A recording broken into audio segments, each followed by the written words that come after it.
Hi, my name is Alex Coletta, and I will be presenting on the pricing strategy of the Apple iPhone. To start out, here's a brief history of the iPhone. The first iPhone was introduced in June 2007 for a price of $500. It was the first phone to successfully nail the touch feature and incorporate applications within the phone. Every year since 2007, Apple has released a new iPhone, always improving features such as processing speed, camera quality, storage, and display. Up until 2012, the price of the iPhone was steadily increasing. In 2013, for the first time, Apple released two phones, the iPhone 5C and the iPhone 5S, which will bring me to talk about Apple's pricing strategy. Apple has a premium pricing strategy. Prior to 2013, Apple strove to establish their value through creating a high-quality, high-end phone with a high price tag. But they realized they were still missing a decent portion of the market. They transitioned to a good, better, best pricing strategy. The good iPhones are still very good quality, but a cheaper, more affordable phone. The better quality is higher quality than the good iPhones and slightly more expensive. And the best iPhones are the highest quality phones with all the bells and whistles and with the highest price tag. Apple realized that there were people that could not afford their product, so they wanted to create something that potential customers could afford.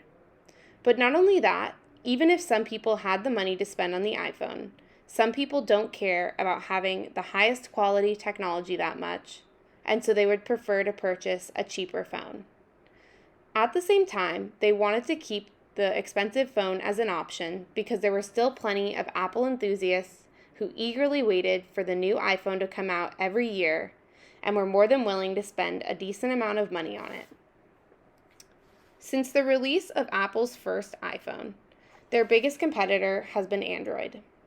When Apple implemented their good, better, best pricing strategy, it had a large effect on the smartphone industry, their biggest competitor, Android, included. Their change in pricing strategy has, at times, pushed Android to their upper limits in terms of how much they can charge for their phones. Apple's pricing strategy makes the mid-range of smartphones larger because of their more extensive offering, but simultaneously forces Android to make more expensive phones to be able to keep up with the high quality and price of the iPhones so they can have some teeth in the game. This puts Apple and Android more up to user preference than having it relate to consumers' price sensitivity. Geography also played a factor into Apple's decision to create more options.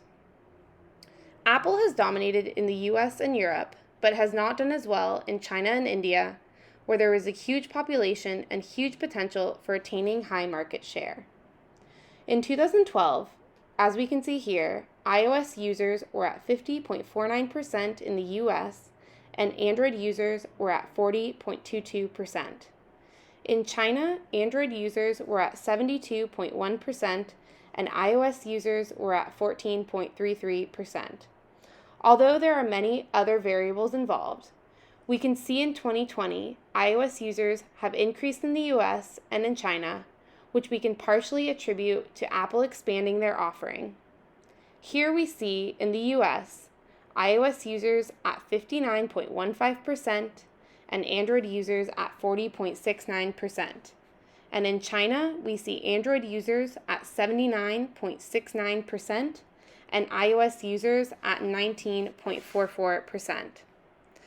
Ultimately, Apple has pushed the limits of the smartphone industry by expanding its offerings to reach more consumers in the US and in other markets, and has also challenged Android to keep up with them in terms of quality, design, and price.